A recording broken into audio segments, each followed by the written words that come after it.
수레국화처럼 푸르고 수정처럼 맑은 저 먼 바닷속은 매우 깊다. 그곳은 헤아릴 수 없이 깊어서 아무리 긴 닷줄을 풀어도 바닥에 닿지 않으며 세상에 있는 교회 종탑을 모두 포개 놓아도 모자랄 정도이다. 바로 그 깊고 깊은 바닷속에 용왕과 신하들이 살고 있다.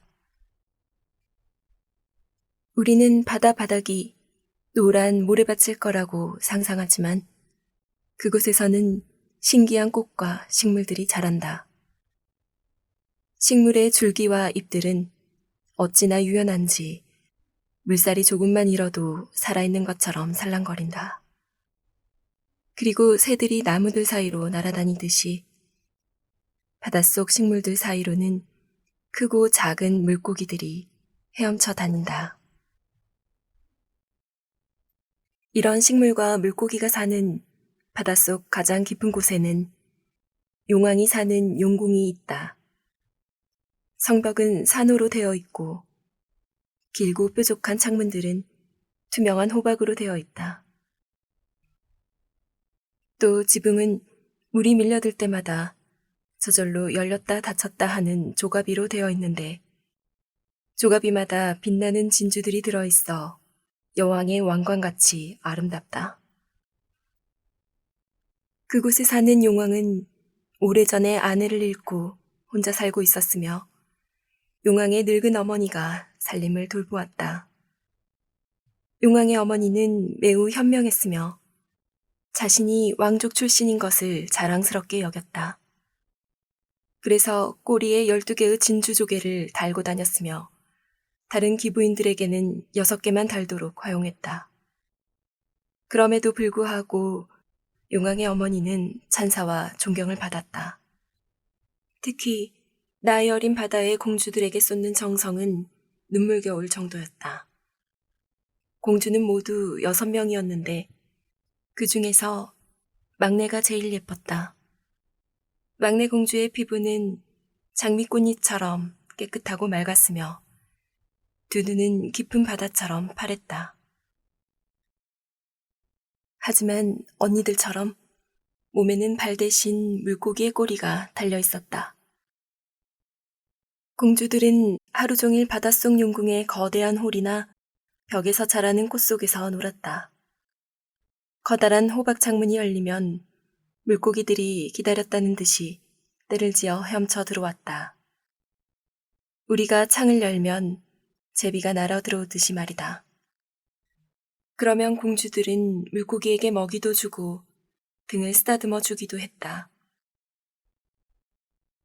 궁전 바깥에 있는 정원에서는 선홍색과 검푸른색의 꽃들이 자랐고 과일들은 황금빛으로 빛났으며 나뭇잎과 줄기들은 물결 따라 끊임없이 살랑거렸다. 바닥에는 아주 고운 모래가 깔려 있었지만 그 모래는 유황의 불길처럼 푸른색이었다. 모든 것 위로는 대기가 지구를 둘러싸고 있듯이 특이한 푸른빛이 감돌았고 그 빛을 통해 검부른 바다 대신 푸른 하늘이 보였다. 바다가 잔잔할 때면 햇님을 볼 수 있었는데 푸른 물결을 통해 보이는 햇님은 눈부신 꽃받침이 있는 자줏빛 꽃처럼 아름다웠다. 공주들은 정원 안에 각기 자기 구역이 있어서 마음대로 땅을 파고 식물을 심을 수 있었다. 꽃밭을 고래 모양으로 만든 공주가 있는가 하면 작은 인어 모양으로 만든 공주도 있었다. 하지만 막내 공주는 꽃밭을 햇님처럼 둥글게 만들고 해가 서쪽으로 기울 때의 햇살과 같이 붉은 꽃들을 심었다. 막내는 조용하고 생각이 깊었다. 언니 공주들은 난파한 배에서 주워온 진귀한 물건들을 보고 즐거워했지만 막내는 햇님처럼 붉고 예쁜 꽃 외에는 관심이 없었으며 오직 아름다운 대리석 조각만을 탐냈다.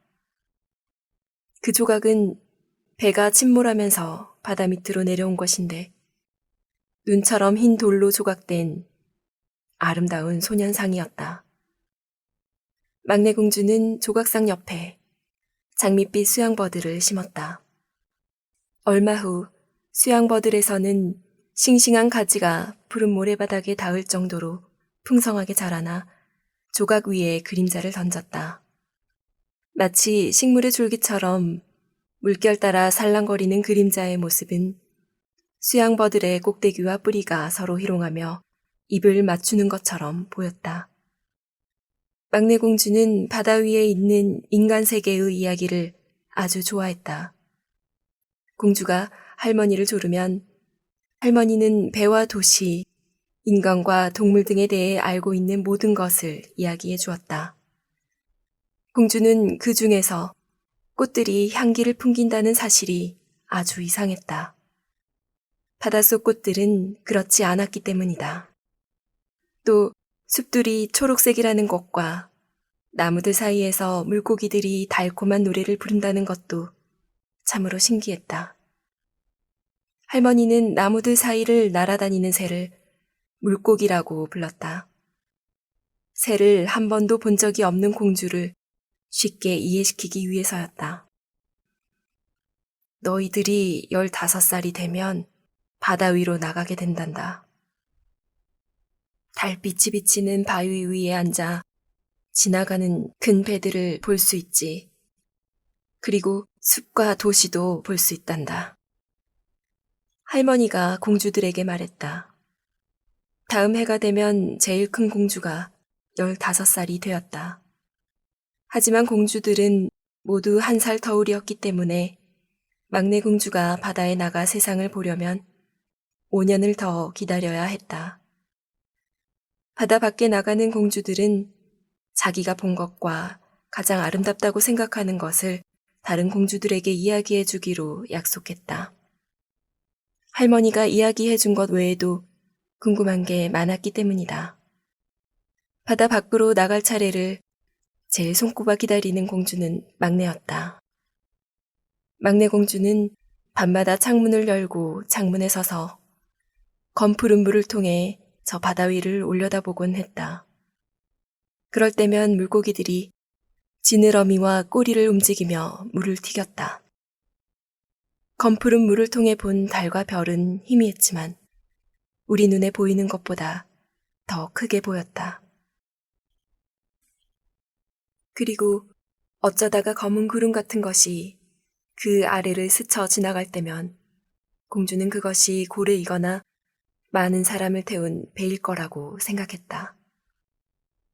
배에 탄 사람들은 바닷속에서 작고 아름다운 인어공주가 배를 향해 하얀 손을 내밀고 서 있으리라고는 상상도 하지 못했으리라. 드디어 제일 큰 공주가 15살이 되어 바다 위로 올라가게 되었다. 큰언니는 집으로 돌아오자 많은 이야기를 해주었다. 그 중에서도 달빛을 받으며 고요한 바닷가 모래 언덕에 앉아 있는 것이 제일 황홀했다고 말했다. 수백 개의 별 같은 불빛들이 반짝이는 휘황찬란한 큰 도시, 음악과 마차와 사람들의 소리, 그리고 교회 종탑에서 울려 퍼지는 경쾌한 음악 소리는 가까이 가서 볼 수 없었기 때문에 더더욱 아름답게 느껴졌다고 했다. 막내 공주는 귀를 쫑긋하고 언니의 이야기를 열심히 들었다.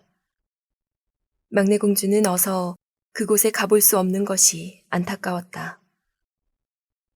그 후 막내 공주는 창가에 서서 검푸른 물결을 통해 위를 올려다볼 때면 떠들썩한 큰 도시를 상상했다. 그러면 교회 종소리가 바다 밑까지 울려 퍼지는 것만 같았다. 그 다음 해에는 둘째 공주가 바다 위로 올라갔다.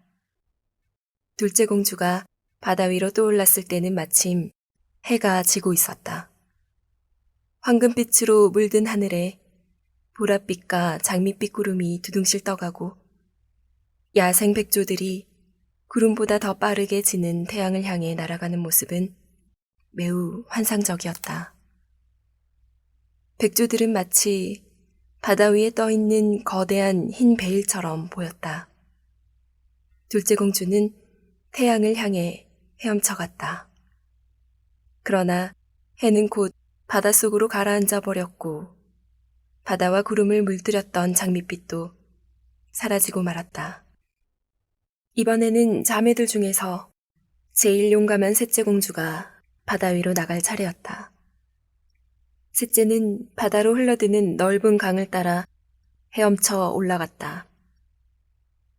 포도 넝쿨이 우거진 푸른 언덕이 멀리 보였고 늠름하게 서 있는 나무숲 사이로는 궁전과 대저택들이 힐끔힐끔 보였다.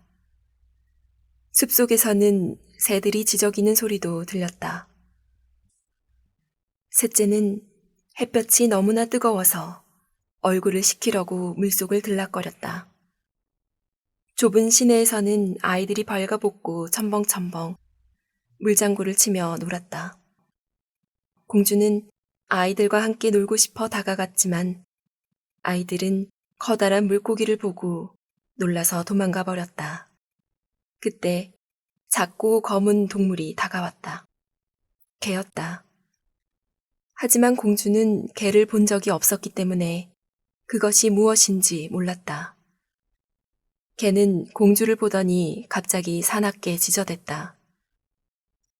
너무 놀라 간이 콩알만해진 공주는 얼른 바닷속으로 들어오고 말았다. 그러나 공주는 찬란한 숲과 푸른 언덕과 물고기 꼬리가 없이도 헤엄을 잘 치던 귀여운 아이들을 잊을 수가 없었다. 다음 해에 넷째 공주의 차례가 되었다. 겁이 많은 넷째 공주는 바다 한가운데에서 시간을 보냈다. 그러나 그것도 육지 못지않게 아름다웠다.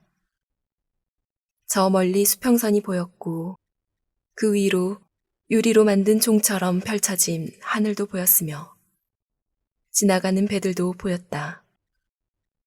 먼 곳을 지나가는 배들은 마치 날아가는 한때의 갈매기처럼 보였다. 여기저기서 돌고래들이 즐겁게 제주를 넘었고 거대한 고래들은 콧구멍으로 물을 뿜어 수백 개의 분수를 만들었다. 이제 다섯째 공주의 차례가 왔다. 그 공주의 생일은 마침 겨울이어서 다른 공주들이 보지 못한 것을 볼 수 있었다. 새파란 바다 위에는 진주처럼 새하얀 빙산들이 떠다녔다. 사람들이 지은 교회 종탑보다 더 크고 높은 빙산들은 다이아몬드처럼 빛을 발하며 근사하게 서 있었다. 공주는 가장 큰 빙산 위로 올라가 머리카락을 휘날리며 앉았다. 배들은 빙산이 무서운 듯 빙산을 멀리 돌아서 쏜살같이 달렸다. 저녁이 되자 검은 구름이 하늘을 뒤덮고 천둥과 번개가 몰아쳤다. 거대한 파도가 일어 빙산들이 위로 치솟으며 요동칠 때마다 붉은 번갯불이 빙산을 발갛게 물들였다. 배들은 무서워서 돛을 말아 올렸지만 공주는 떠다니는 빙산 위에 조용히 앉아 푸른 번갯불이 지그재그를 그리며 바다 위로 쏟아지는 것을 구경하였다. 처음에 바다 위로 올라가도록 허락을 받았을 때 공주들은 신기하고 아름다운 것들을 보고 황홀해서 어쩔 줄을 몰라 했다.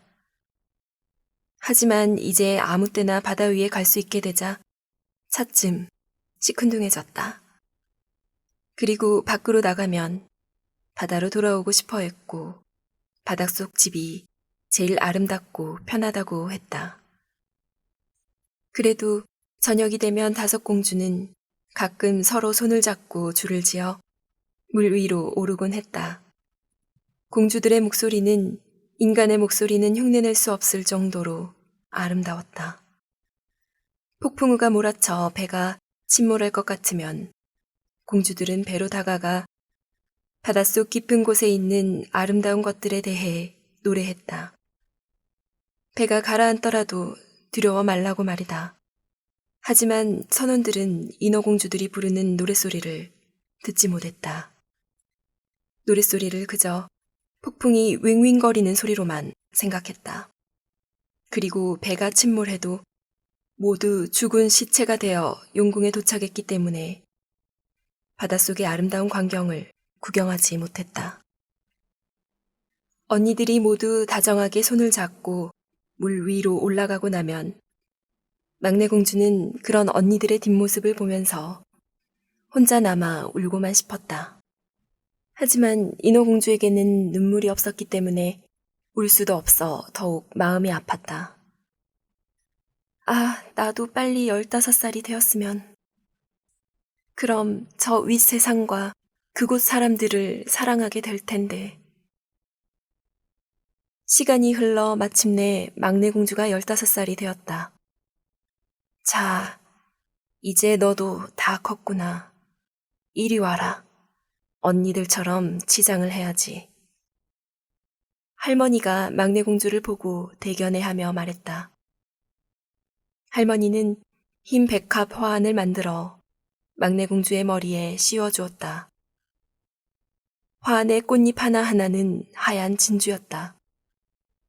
할머니는 또 높은 신분이란 표시로 8개의 큰 진주 조개를 공주의 꼬리에 달아주었다. 너무 아파요. 막내 공주는 소리를 질렀다. 아름답게 보이려면 참아야지. 오, 이 거추장스러운 치장들을 떼어버리고 무거운 화환도 벗어버리면 얼마나 홀가분할까. 공주에게는 차라리 정원에 핀 붉은 꽃을 다는 게 훨씬 더 어울렸을 것이다. 하지만 공주는 할머니가 시키는 대로 할 수밖에 없었다. 드디어 공주는 잘 다녀오겠다는 인사를 하고 거품처럼 가볍게 물 위로 떠올랐다. 공주가 물 위로 고개를 내밀었을 때는 막 해가 지고 있었다. 노을빛에 물든 구름이 장미꽃처럼 붉었고 저녁별들은 어스름한 황혼빛에 아름답게 반짝였다. 바다는 아주 평온했으며 공기는 신선하고 온화했다. 바다 위에는 3개의 돛대를 가진 큰 배가 떠 있었는데 바다가 바람 한 점 없이 잔잔했기 때문에 돛이 1개만 펼쳐져 있었다. 선원들이 한가로이 가판 위에 앉아있는 배에서는 노래가 흘러나왔다. 곧이어 어둠이 밀려들자 배에 수백 개의 화려한 등불이 밝혀졌다. 마치 공중에서 망국기가 나부끼는 것처럼 화려했다. 인어공주는 선실 창문으로 헤엄쳐갔다. 파도가 일렁여 몸이 치켜들릴 때마다 맑은 유리창 안이 들여다보았다. 선실 안에는 화려한 옷을 입은 사람들이 많았는데 그 중에는 크고 검은 눈을 가진 젊은 왕자도 있었다. 사람들 사이에 섞여 있는 왕자는 눈에 띄게 아름다웠다. 그날은 마침 왕자가 16살이 되는 날이어서 생일잔치가 벌어지고 있었다.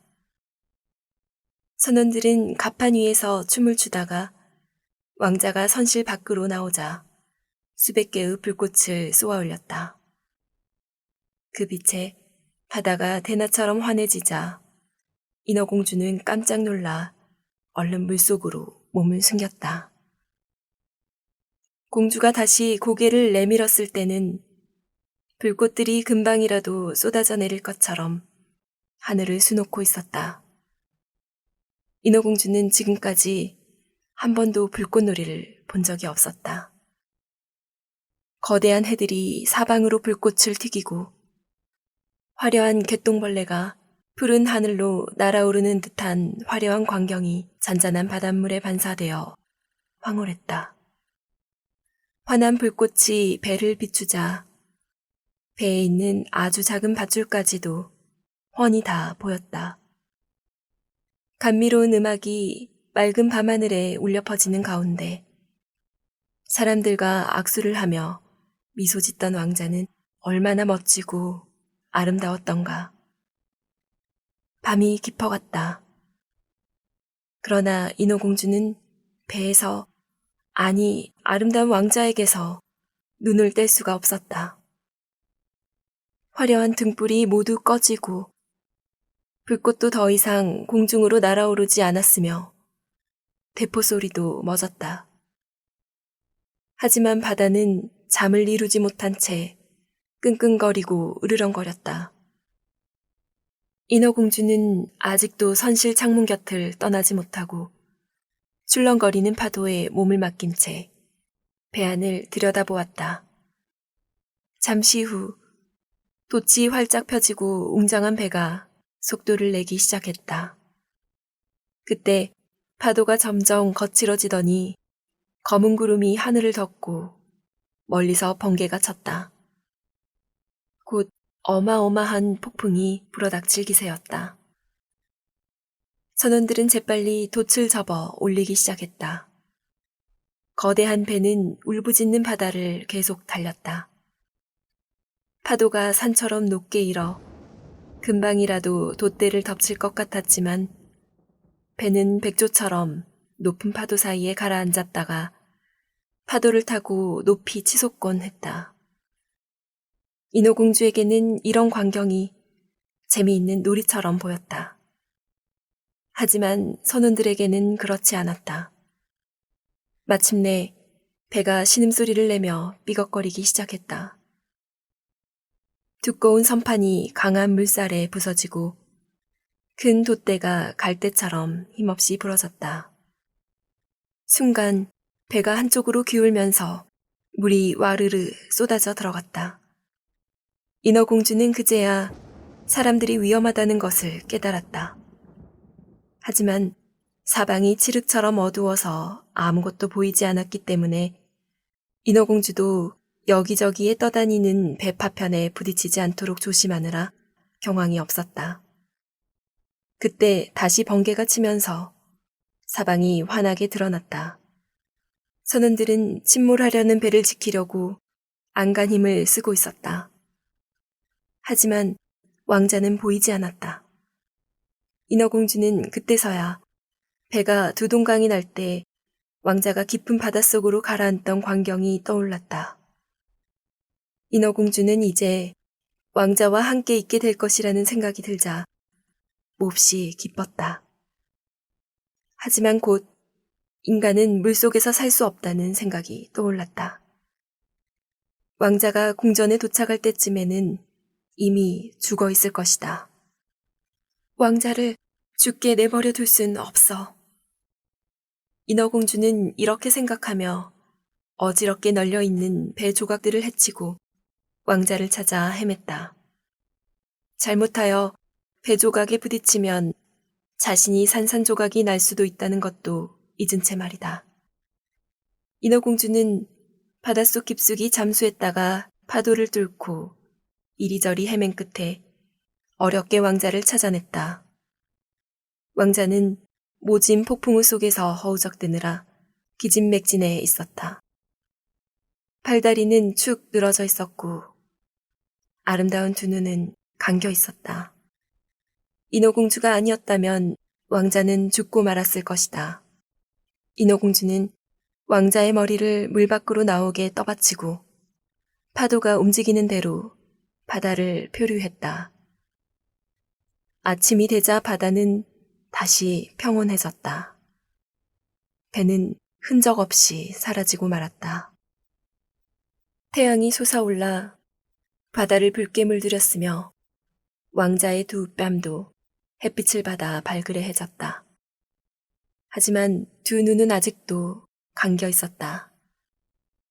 인어공주는 왕자의 아름다운 이마에 입을 맞추고 젖은 머리칼을 뒤로 쓸어넘겼다.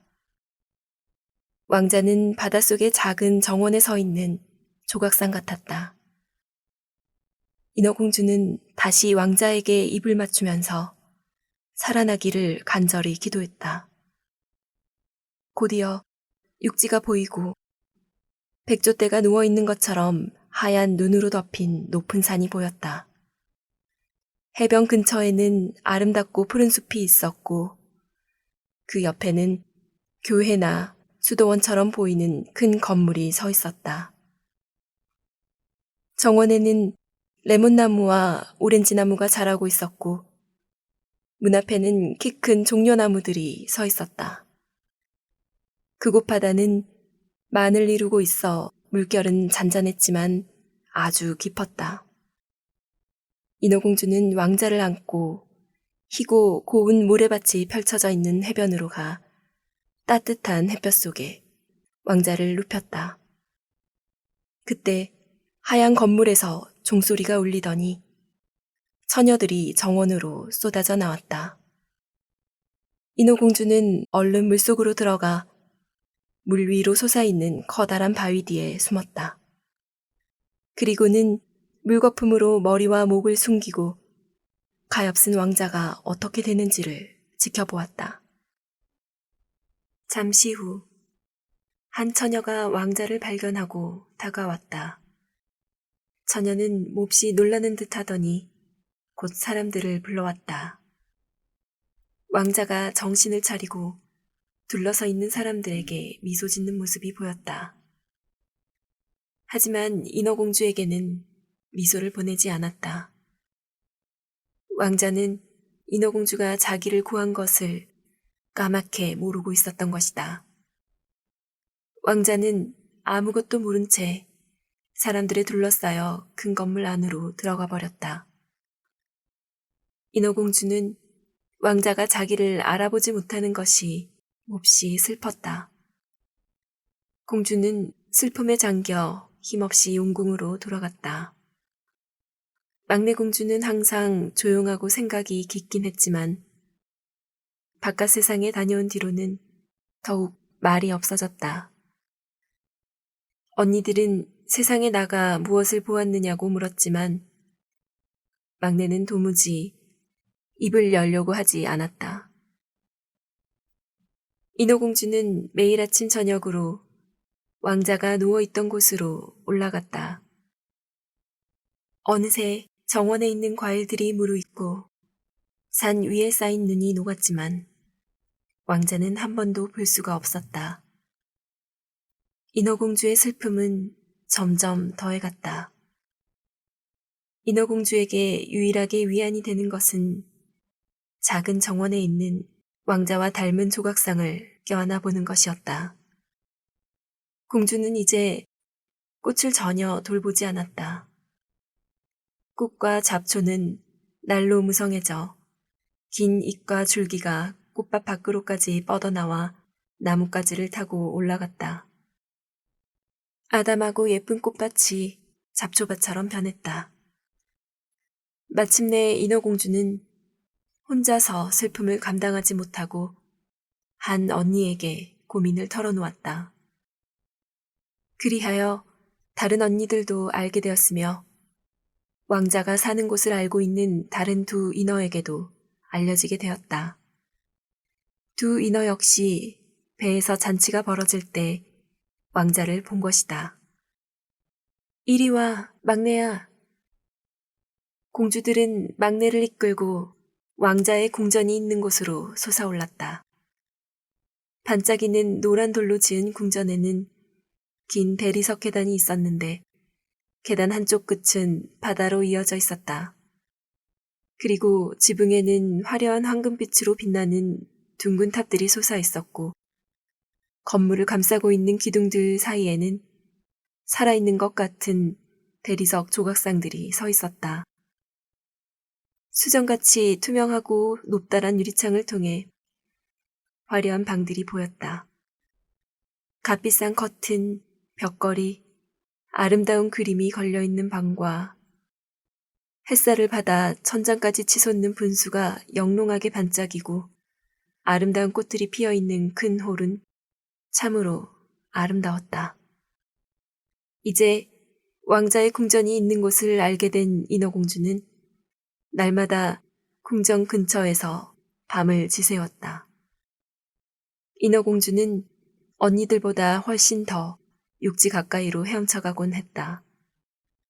그녀는 대리석 발코니 아래에 있는 좁은 수로까지 헤엄쳐가 밝은 달빛을 받으며 생각에 잠겨있는 왕자를 바라보곤 하였다. 인어공주는 또 왕자가 음악을 들으며 푸른 골풀 사이로 보트를 타는 것도 엿보았다. 공주의 은백색 긴 머리카락이 바람에 휘날리는 것을 볼 때면 사람들은 날개를 퍼덕이는 백조라고 생각했다. 인어공주는 횃불을 켜고 바다에 나와 고기 잡는 낚시꾼들이 왕자의 선행에 대해 얘기할 때면 그런 마음 착한 왕자를 구한 것이 기뻤다. 왕자가 평화로운 모습으로 자신의 품에 누워있던 모습과 왕자의 모습에 넋을 잃고 열렬히 입을 맞추었던 순간을 잊을 수가 없었다. 하지만 왕자는 그 사실을 전혀 몰랐으며 꿈속에서도 인어공주를 본 적이 없었다. 인어공주는 점점 사람이 좋아졌다. 바닷속보다 훨씬 더 넓은 사람들의 세계에서 살고 싶었다. 사람들은 배를 타고 바다 위를 마음대로 다닐 수 있고 구름보다 더 높은 산에도 오를 수 있지 않은가. 그리고 그들이 가지고 있는 육지와 숲과 들판은 얼마나 광활하고 아름다운가. 인어공주는 세상에 대해 알고 싶은 것이 아주 많았으나 언니들은 공주가 묻는 것마다 다 대답해 주지는 못했다. 그래서 인어공주는 바다 위 세상을 잘 알고 있는 할머니에게 물었다. 사람들이 물에 빠져도 죽지 않으면 영원히 살 수 있나요? 아니면 바닷속에 사는 우리처럼 언젠가는 죽게 되나요? 그들도 죽는단다. 우리보다 생명이 훨씬 더 짧지. 우리는 300년까지도 살 수 있지. 우리에겐 무덤도 없고 죽으면 물거품으로 변하지만 말이야.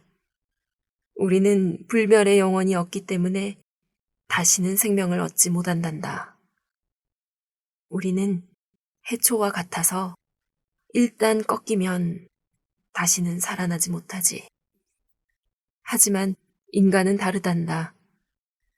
인간은 죽어서 흙이 된 후에도 영원히 사는 영혼을 가지고 있지. 영혼은 맑은 공기를 뚫고 반짝이는 별들 너머로 간단다. 우리가 물 위로 떠올라 인간 세계를 보듯이 인간들은 우리가 알지 못하는 미지의 찬란한 곳으로 올라가지. 우리에겐 왜 불멸의 영혼이 없나요? 단 하루만이라도 인간이 되어 별 너머에 있는 찬란한 세계에 가볼 수 있다면 제 목숨을 주어도 아깝지 않겠어요. 인어공주가 애처롭게 말했다. 그런 생각을 하면 안 된단다. 우리는 인간들보다 훨씬 더 행복하고 훨씬 더 풍요롭게 살고 있단다. 제가 죽으면 물거품이 되어 바다 위를 떠다니겠죠? 파도가 연주하는 음악 소리도 듣지 못하고 아름다운 꽃도 붉은 해도 보지 못하겠죠? 어떻게 하면 영혼을 얻을 수 있나요? 영혼을 얻기 위해 네가 할 수 있는 일은 없단다. 하지만 인간이 자기 부모보다도 널 더 사랑하게 되어 오직 너만을 생각하고 사랑한다면 가능하지. 그 사람이 신부 앞에서 죽어서나 살아서나 진실로 너를 사랑하겠다고 약속하면 그의 영혼이 네 몸속으로 흘러들어가 인간의 축복과 행복을 함께 누릴 수 있단다. 그 사람은 자기의 영혼을 너와 함께 나누게 되는 거지. 하지만 그런 일은 결코 없을 거야. 우리는 우리가 가지고 있는 꼬리를 아름답다고 생각하지만 사람들은 흉측하게 생각하지. 그들은 달이라는 튼튼한 버팀대를 가지고 있어야 아름답다고 생각한단다. 인어공주는 한숨을 쉬며 슬픈 얼굴로 자기의 꼬리를 바라보았다. 자, 기운 내렴. 우린 300년 동안이나 살 수 있잖니? 그건 참으로 긴 시간이란다. 그 후에는 더 편히 쉴 수 있단다. 오늘 저녁에 궁중무도회를 열자꾸나. 할머니가 손녀를 달래며 말했다. 바닷속 무도회는 사람들이 상상도 할 수 없을 정도로 화려했다. 투명한 수정으로 되어 있는 벽과 천장, 장미처럼 붉거나 풀처럼 푸른빛이 도는 조가비들. 무도회장은 조가비에서 나오는 푸른빛으로 대낮처럼 환했다. 자줏빛, 은빛, 금빛으로 반짝이는 크고 작은 물고기들이 수정으로 된 벽을 스쳐 헤엄쳐 다니는가 하면 무도회장 가운데로는 넓은 시내가 흘렀다. 인어들은 바로 이곳에서 달콤하고 아름다운 노래를 부르며 춤을 추었다. 인어들의 목소리는 인간과 비교할 수 없을 정도로 곱고 아름다웠다. 그 중에서도 막내 인어 공주의 목소리가 제일 아름다웠다. 물고기와 인어들은 손과 꼬리를 흔들어 인어공주에게 열렬한 박수를 보냈다. 인어공주는 이 세상에서 가장 아름다운 목소리를 가지고 있다는 사실이 즐거웠다. 하지만 그것은 잠시뿐이었다. 마음속에서 왕자가 떠나질 않았으며 왕자처럼 영혼을 가질 수 없다는 사실이 너무도 슬펐다. 신나는 무도회가 벌어지는 동안 인어공주는 아무도 몰래 궁전을 빠져나와 슬픔에 잠겨 정원에 앉아 있었다. 그때 백고동 소리가 들렸다. 틀림없이 왕자가 탄 배일 거야. 내게 소망과 행복을 가져다 줄 왕자 말야. 꼭 왕자를 얻고 말 테야. 영혼을 얻기 위해서라면 무엇이든 할 수 있어. 그래, 언니들은 지금 춤을 추느라 정신이 없으니까 몰래 마녀에게 가봐야지. 무섭긴 하지만 왕자를 얻기 위해서라면 그런 것쯤은 상관없어. 어쩌면 마녀가 도와줄지도 몰라. 인어공주는 정원을 빠져나와 사납게 날뛰는 소용돌이로 갔다. 마녀는 바로 그 소용돌이 뒤에 살고 있었는데 그곳은 물거품이 있는 물레바퀴처럼 물살이 모든 것을 집어삼켜 깊이를 알 수 없는 곳으로 내던져버리는 곳이었다. 공주는 그곳에 한 번도 가본 적이 없었다. 소용돌이로 뻗은 길에는 꽃은커녕 해초 하나도 보이지 않았으며 삭막한 회색 모래밭뿐이었다. 마녀의 집에 가려면 부글부글 끓어오르는 수렁도 건너야 했다. 마녀의 집은 그 너머에 있는 이상한 숲 한가운데 있었는데 그 숲에 있는 나무와 꽃은 반은 동물이고 반은 식물인 두 종류였다. 그것들은 마치 흙에서 자라는 수백 개의 머리가 달린 뱀 같았다. 가지들은 끈적끈적한 긴 팔 같았고 손가락은 나긋나긋한 벌레 같아서 뿌리에서 꼭대기까지 따로따로 유연하게 움직였다. 무엇이든 일단 그 소나기에 들어가기만 하면 빠져나오지 못했다. 인어공주는 너무도 무서워서 그 앞에 멈춰서고 말았다. 가슴이 두근거리고 온몸이 굳어져서 돌아가고 싶었다. 하지만 왕자와 인간의 영혼을 생각하자 다시 용기가 생겼다. 공주는 두 종류에게 잡히지 않도록 팔랑거리는 긴 머리카락을 단단히 묶었다. 그리고는 두 손을 가슴 위에 모으고 사방으로 뻗어있는 유연한 가지들 사이로 헤엄쳐 나아갔다. 두 종류의 수많은 팔에는 바다에 빠져 죽은 인간들의 하얀 해골, 육지 동물의 해골, 배에서 나온 노, 방향타, 상자, 두 종류가 목졸라 죽인 작은 여자인어 등이 끼어 있었다. 그렇게 무시무시한 광경은 처음이었다.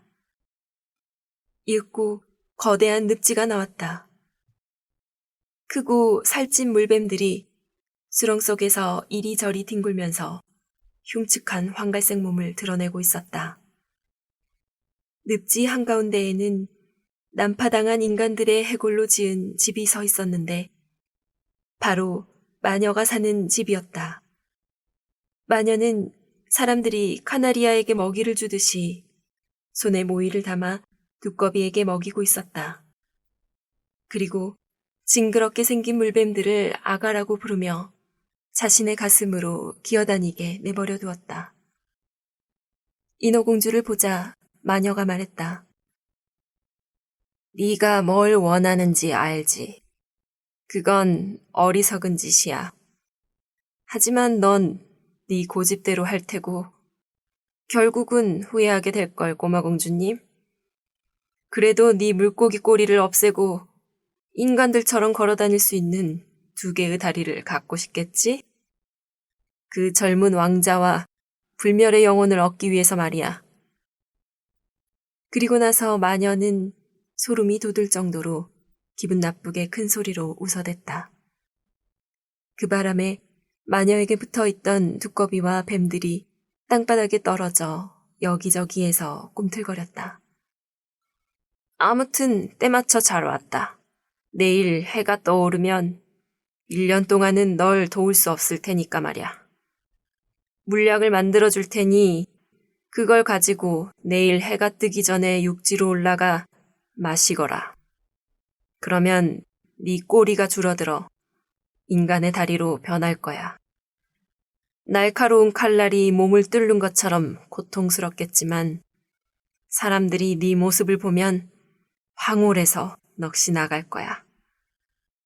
하지만 걸음을 옮길 때마다 날카로운 칼날 위를 걷는 듯한 고통을 참아야 하지. 그래도 괜찮다면 도와주마. 괜찮아요. 어떤 고통도 참겠어요. 인어공주는 왕자와 불멸의 영혼을 생각하며 떨리는 음성으로 말했다. 하지만 잘 생각해봐라. 인간의 몸을 얻으면 다시는 인어가 될 수 없단다. 다시는 네 언니들과 아버지가 사는 왕궁으로 내려올 수 없어.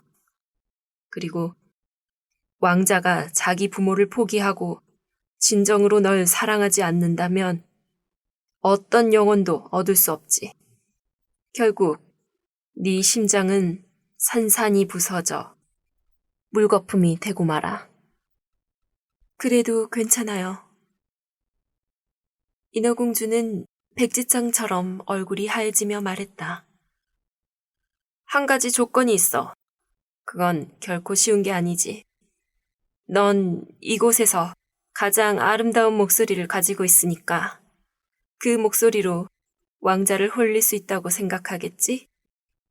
하지만 물약을 얻으려면 그 값으로 목소리를 내놓아야 해. 네 목소리에 내 피를 섞으면 양날이 선 칼날처럼 아주 날카로울 거야. 하지만 제 목소리를 가져가 버리면 제겐 뭐가 남죠? 아름다운 모습이지. 우아한 걸음걸이, 그윽한 두 눈. 이것으로도 인간의 마음을 충분히 사로잡을 수 있어. 아직도 그럴 용기가 있니? 자, 네 작은 혀를 내밀렴. 잘라야 하니까. 그러면 약효가 좋은 물약을 얻게 될 거야. 그렇게 하세요. 마녀는 마법의 물약을 끓이려고 불 위에 솥을 얹었다. 깨끗한 건 좋은 거지. 마녀는 이렇게 말하며 뱀을 꼬아서 솥을 닦았다. 그리고는 자기 가슴을 칼로 찔러 검은 피를 몇 방울 솥에 떨어뜨렸다. 그러자 끔찍한 형상을 그리며 김이 무럭무럭 솟아올랐다. 마녀가 솥에 다른 것을 집어넣을 때마다 솥은 악어가 우는 듯한 괴상한 소리를 내며 끓어올랐다. 드디어 물약이 완성되었다. 약은 아주 맑은 물 같았다. 자, 이제 네 혀를 다오. 마녀는 인어공주의 혀를 싹둑 잘랐다. 이제 인어공주는 벙어리가 되어버렸다. 다시는 노래를 부를 수도 말을 할 수도 없었다. 숲을 빠져나갈 때 두 종류들이 널 잡으려고 하면 이 물약을 몇 방울 떨어뜨리렴. 그러면 두 종류들의 팔다리가 산산조각이 날 거야. 그러나 인어공주는 그럴 필요가 없었다. 두 종류들은 인어공주가 손에 든 반짝이는 물약을 보자 겁에 질려 몸을 움츠렸다. 그래서 숲과 늪과 소용돌이 속을 쉽게 빠져나올 수 있었다. 아버지와 언니들이 있는 왕궁 무도회장의 불빛은 이미 꺼져 있었고 모두들 잠이 든 듯 고요했다. 하지만 인어공주는 이제 벙어리가 되어 말을 할 수가 없었기 때문에 그들을 만나러 갈 엄두가 나지 않았다. 이제 떠나면 영원히 그들을 볼 수 없으리라. 이런 생각을 하자 가슴이 찢어지는 것 같았다. 인어공주는 살그머니 정원으로 들어가 언니들의 꽃밭에서 꽃 한 송이씩을 꺾었다. 그리고는 궁전을 향해 수천 번이나 키스를 보낸 후 검푸른 물 위로 떠올랐다. 아직 해는 취침 중이었지만 달빛은 휘황찬란했다. 인어공주는 왕자가 사는 궁전에 아름다운 대리석 계단으로 다가가 마법의 물약을 마셨다. 양날이 달린 날카로운 칼이 몸을 뚫고 지나가는 것 같았다.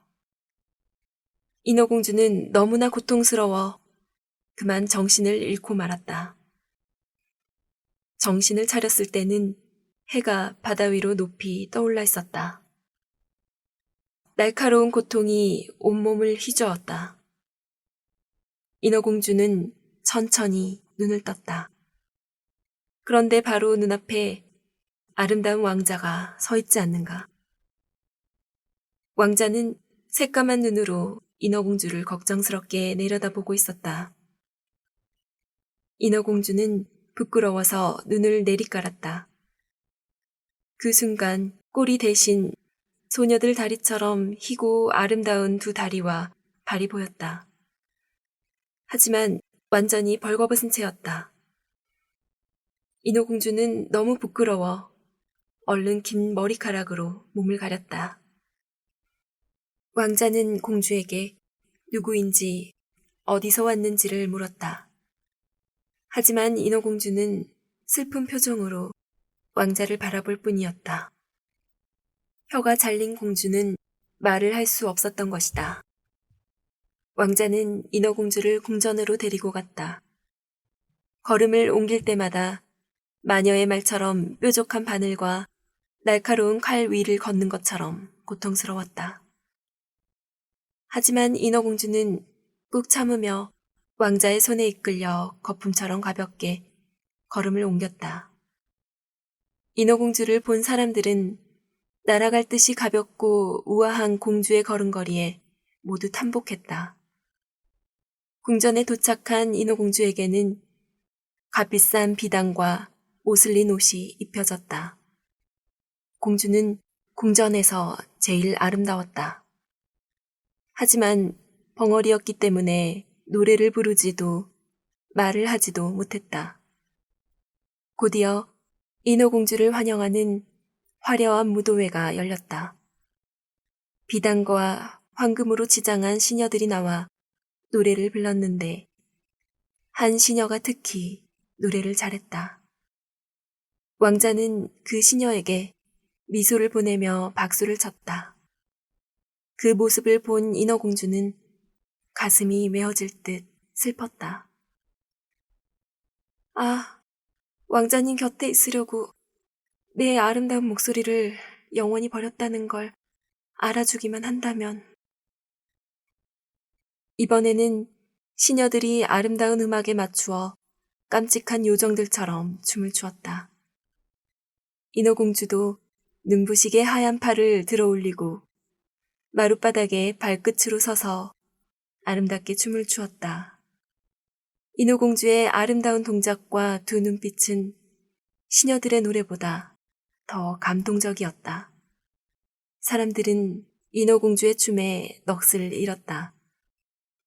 왕자 역시 공주의 모습에 넋을 빼앗겼다. 인어공주는 발이 바닥에 닿을 때마다 날카로운 칼 위를 걷는 것처럼 고통스러웠지만 왕자를 기쁘게 하려고 더 열심히 춤을 추었다. 왕자는 인어공주에게 영원히 자기 곁에 있어달라고 하면서 벨벳 쿠션이 깔린 옆방에서 자라고 했다.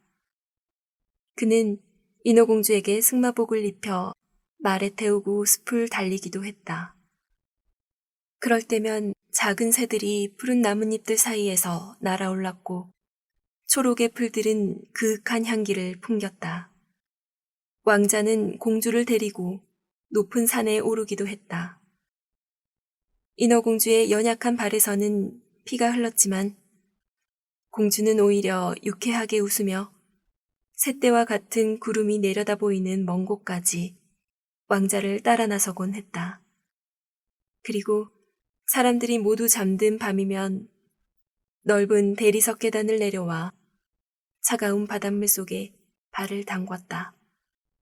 그러면 타는 듯이 뜨거운 발이 시원해지고 저 바닷속 깊은 곳에 있는 용궁 생활이 그리웠다. 어느 날 밤 인어공주가 여느 때처럼 물에 발을 담그고 있는데 귀에 익은 노랫소리가 들렸다. 언니들이었다. 언니들은 서로 손을 잡고 구슬프게 노래를 부르며 물 위로 떠올랐다. 인어공주가 언니들에게 손짓하자 언니들은 인어공주를 알아보고 반가워서 어쩔 줄을 몰라 했다. 그리고는 인어공주가 떠나버려서 얼마나 마음이 아픈지 모른다고 얘기했다. 그 뒤 언니들은 매일 밤 그녀를 찾아왔다. 한 번은 여러 해 동안 바다 위로 올라온 적이 없는 늙은 할머니와 아버지도 먼발치에 와 있는 것이 보였다. 할머니와 아버지는 인어공주를 향해 손만 흔들 뿐 언니들처럼 육지 가까이까지 오지는 않았다. 시간이 지남에 따라 왕자에 대한 인어공주의 사랑은 더해갔다. 왕자도 인어공주를 사랑했다. 하지만 인어공주에 대한 왕자의 사랑은 어린아이에 대한 사랑과 같은 것이었으며 인어공주를 왕비로 맡는 일은 상상도 하지 않았다. 참으로 큰일이었다. 왕자가 다른 여자와 결혼하면 인어공주는 영원도 얻지 못하고 물거품이 되어 바다 위를 떠돌아다니리라. 왕자님은 나를 제일 사랑하지 않나요? 왕자가 인어공주를 팔에 안고 고운 이마에 입맞출 때면 공주의 눈빛은 이렇게 묻는 것 같았다. 그래, 넌 누구보다도 사랑스럽단다. 넌 마음씨가 아름답고 내게 제일 헌신적이지. 언젠가 보았던 소녀와 꼭 닮았어. 다시는 만나지 못할 그 소녀와 말이야. 그때 나는 배를 타고 있다가 난파당해 파도에 휩쓸려 바닷가로 밀려왔지. 신성한 교회가 있는 근처였어. 그 교회에서 예배를 본 아가씨 중 제일 어린 아가씨가 해변의 기절해 있는 나를 발견하고 구해주었어. 그 아가씨를 2번 보았는데 이 세상에서 내가 사랑하는 사람은 그 아가씨뿐이지. 넌 그 아가씨를 빼닮았어. 너를 보면 그 아가씨가 생각나.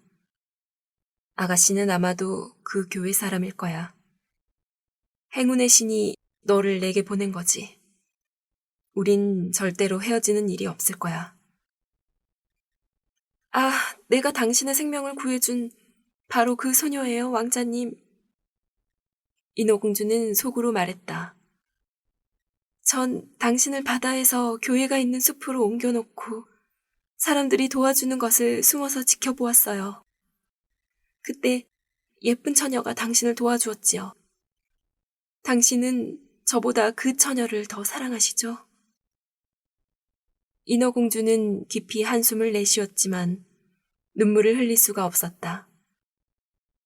그래, 그 처녀는 성스러운 교회당에 속해 있다고 했으니까 이 세상에 나오는 일이 없을 테고 다시는 왕자님과 만나지 못할 거야. 하지만 난 이렇게 왕자님 곁에서 매일 지켜보고 있어. 내가 왕자님을 돌볼 거야. 왕자님을 위해 내 생명을 바치겠어. 곧이어 왕자가 이웃나라의 공주와 결혼한다는 소문이 들렸다. 왕자는 그저 그 나라 왕을 방문할 것이라고 발표했지만 사실은 그 나라 공주를 보러 가는 것이었다. 많은 수행원들이 왕자와 함께 떠날 예정이었다. 인어공주는 미소를 지으며 고개를 저었다. 인어공주는 왕자의 마음속을 누구보다도 잘 알고 있었기 때문이었다. 가서 공주를 만나봐야 해. 부모님이 원하시니까. 하지만 그녀를 신부로 맞이하라고 강요하시진 않을 거야. 난 그녀를 사랑할 수 없으니까. 그녀는 너나 교회의 그 아름다운 처녀를 닮지 않았을 거야. 만약 마음대로 신부를 택할 수만 있다면 너를 택하겠어. 의미 있는 눈빛을 가진 사랑스러운 벙어리 아가씨. 왕자는 이렇게 말하면서 인어공주의 붉은 입술에 입을 맞추었다. 그리고는 인어공주의 머리카락을 만지작거리며 인어공주의 가슴에 머리를 묻었다. 공주는 인간의 행복과 불멸의 영혼에 대한 환상에 잠겼다. 넌 바다를 무서워하지 않지, 벙어리 아가씨? 이웃나라로 가려고 화려한 배에 올랐을 때 왕자가 인어공주에게 말했다. 왕자는 인어공주에게 폭풍우와 잔잔한 바다와 깊은 바닷속에 사는 이상한 물고기에 대해 이야기해 주었다. 인어공주는 왕자의 이야기를 들으며 잠자코 미소만 지었다.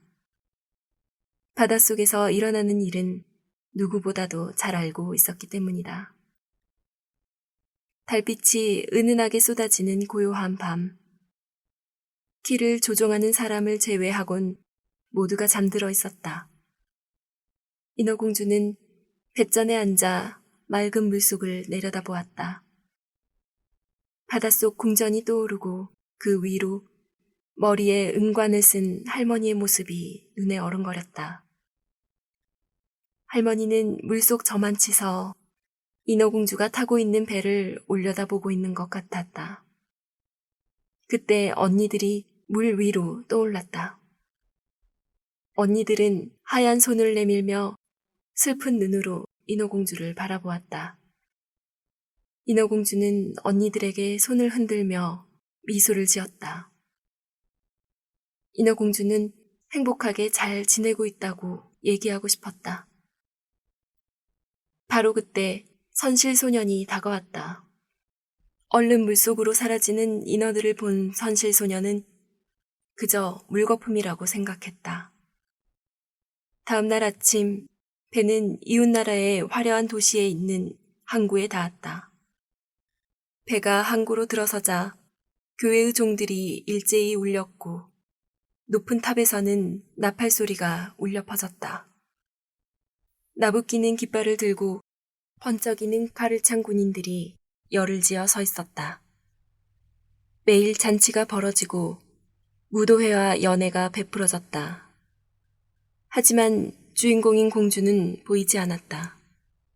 공주는 멀리 떨어진 성스러운 교회에서 왕비가 지녀야 할 미덕을 배우고 있다고 했다. 이윽고 이웃나라 공주가 돌아왔다. 공주가 어떻게 생겼는지 궁금했던 인어공주는 공주의 아름다움에 감탄했다.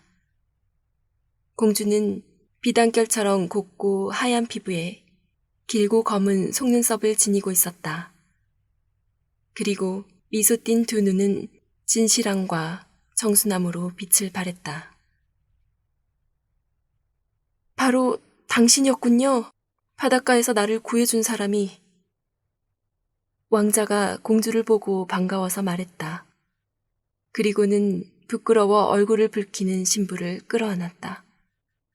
오, 난 너무 행복해. 드디어 소원이 이루어졌어. 너도 내 행복을 기뻐해 주겠지? 넌 내게 진실하고 헌신적이니까 말야. 왕자가 인어공주에게 기쁨을 감추지 못하고 말했다. 인어공주는 왕자의 손에 입을 맞추었다.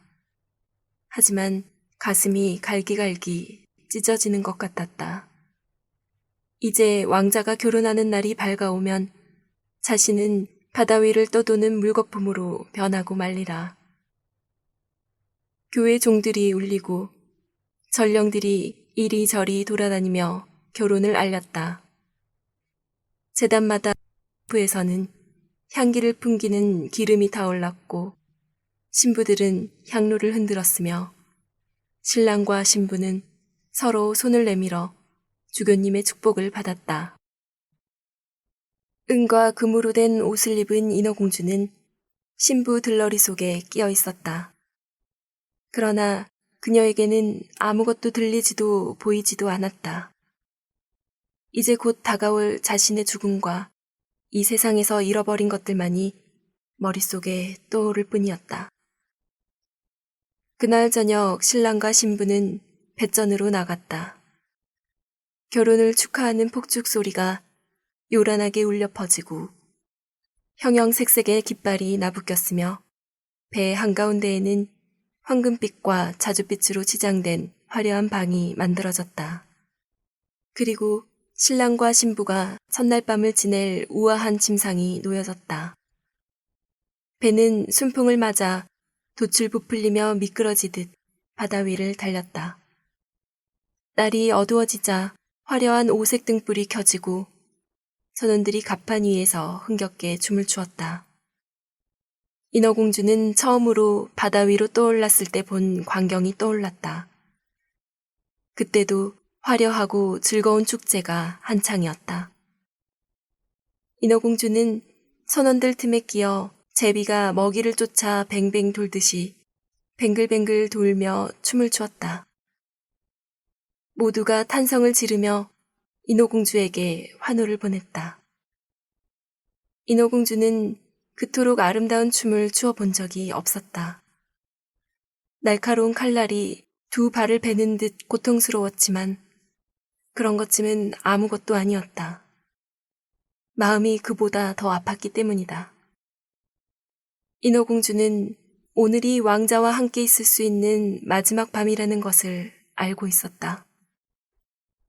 가족과 고향을 버리고 아름다운 목소리를 마녀에게 바치면서까지 처절한 고통을 참아야 했던 것은 오직 왕자 때문이었다. 그런데 왕자는 무심하게도 그것을 전혀 모르고 있었다. 왕자와 같은 공기를 들이마시는 것도, 깊은 바다와 별이 총총한 하늘을 보는 것도 오늘이 마지막이리라. 인어공주를 기다리고 있는 것은 생각도 꿈도 없는 영원한 밤일 뿐이었다. 이제 인어공주는 영원히 영혼을 얻을 수 없으리라. 배 위에서는 흥겹고 화려한 축제가 자정이 넘도록 계속되었다. 인어공주는 가슴속에 죽음에 대한 생각을 안고서 선원들과 함께 웃으며 춤을 추었다. 왕자는 아름다운 신부에게 입맞추었고 신부는 왕자의 검은 머리칼을 어루만졌다. 그리고 두 사람은 팔짱을 끼고 화려한 신방으로 들어갔다. 배 위에는 다시 고요함이 감돌았다. 사람들이 모두 잠들고 키자비만이 깨어 있었다. 인어공주는 흰 팔을 난간에 기대고 동력을 바라보았다. 아침놀이 하늘에 번지기 시작하면 인어공주는 물거품이 되리라. 그때 언니들이 물 위로 떠올랐다. 언니들도 인어공주처럼 창백하고 슬픈 표정이었다. 그런데 바람에 나부끼던 길고 아름다운 언니들의 머리카락이 잘려나가고 없었다. 널 구해달라고 우리 머리카락을 잘라 마녀에게 주었단다. 마녀는 그 대가로 칼을 주었지. 자, 받아. 해가 떠오르기 전에 왕자의 가슴에 이 칼을 꽂아. 왕자의 따뜻한 피가 네 발을 적시면 네 꼬리가 다시 자라난단다. 그럼 얘처럼 인어가 되어 300년을 살 수 있지.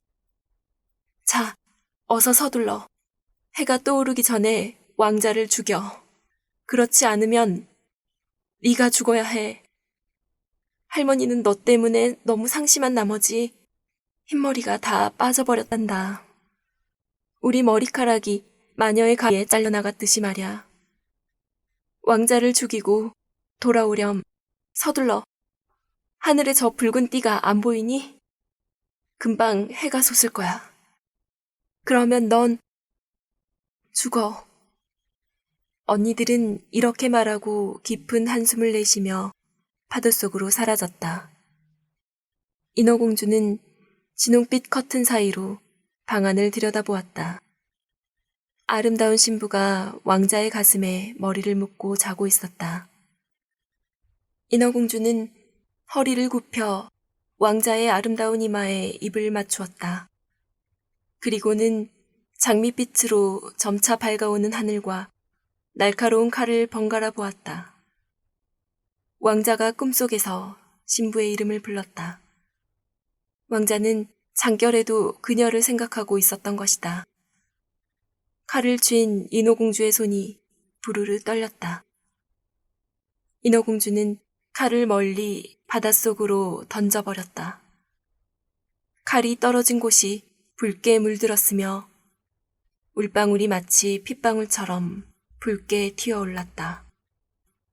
인어공주는 반쯤 의식을 잃은 슬픈 눈으로 다시 한번 왕자를 보고 바다에 몸을 던졌다. 몸이 물거품으로 용해되는 기분이었다. 바다 위로 해가 떠올랐다. 따스하고 부드러운 햇살이 한때는 인어공주였던 차가운 물거품을 비추었다. 인어공주는 죽음을 느끼지 못했다. 밝은 해가 비치고 주위에는 수백 개의 투명하고 아름다운 형상들이 떠다니고 있었다. 그 형상들을 통해서 배에 걸린 흰 독과 하늘에 떠있는 붉은 구름이 보였다. 형상들의 목소리는 매우 음악적이었는데 천상의 소리처럼 너무 희미하고 아름다워 인간의 귀에는 들리지 않았다. 인어공주는 자신의 몸이 그 형상들과 같다는 것을 깨달았다. 인어공주의 몸이 바다에서 점점 높이 솟아올랐다. 여기가 어디예요? 인어공주가 물었다. 인어공주의 목소리는 다른 형상들의 목소리와 같이 천상의 소리처럼 감미롭고 아름다웠다. 땅 위의 음악이 아무리 아름답다 해도 그 소리를 흉내낼 수는 없었다. 형상 중에 하나가 대답했다. 넌 공기의 딸들과 함께 있단다. 인어에겐 영원이 없지. 인간의 사랑을 얻지 못하면 영원을 가질 수 없어. 인어가 영원을 얻으려면 다른 힘에 의존해야 한단다. 공기의 딸들도 영원이 없지만 착한 일을 하여 스스로 영원을 만들 수가 있지. 우리는 지금 따뜻한 나라로 날아가는 중이야. 흑사병으로 인간들을 파괴하는 무더위를 식히고 꽃향기를 퍼뜨려 건강과 부활을 가져다 주지. 300년 동안 착하게 살면 불멸의 영원을 얻어 인간들이 누리는 행복을 누릴 수 있단다. 가련한 인어공주야, 넌 온 마음을 다해 우리처럼 영원을 얻으려고 노력했어. 뼈를 깎는 고통을 겪으면서 말야. 그 고통이 너를 공기의 정령들 세계로 끌어올린 거야. 이제부터 300년 동안 착하게 살면 불멸의 영혼을 얻을 수 있단다. 인어공주는 눈을 들어 겸허하게 태양을 바라보았다. 그리고 처음으로 두 눈에 눈물이 가득 고이는 것을 느꼈다. 인어공주가 떠나온 배에서는 소동이 벌어졌다. 왕자와 아름다운 신부가 인어공주를 찾고 있었다. 그들은 슬픈 눈으로 햇살을 받아 진주처럼 반짝이는 물거품을 바라보았다. 마치 인어공주가 바닷속으로 뛰어든 것을 알고 있는 것처럼. 인어공주는 아무도 모르게 신부의 이마에 입을 맞추고 왕자를 어루만졌다. 그리고는 다른 공기 요정들과 함께 하늘 위를 떠다니는 장밋빛 구름 속으로 올라갔다. 300년이 지나면 우린 하늘나라로 가게 되겠죠. 인어공주가 말했다. 그보다 더 빨리 갈 수도 있지. 우리는 아무도 모르게 어린아이들이 있는 집으로 들어간단다. 부모님을 기쁘게 해드리고 사랑을 받는 착한 아이를 찾아낼 때마다 우리의 시험 기간이 줄어들지. 300년 중에 1년이 줄어든단다. 아이들은 우리가 그들의 방으로 들어가 착한 행동을 보고 미소 짓고 있다는 것을 모른단다. 하지만 나쁜 아이를 보게 되면 우리는 슬픔의 눈물을 흘려야 하고 그때마다 시험 기간이 하루씩 늘어나게 되지. 공기 요정이 속삭였다.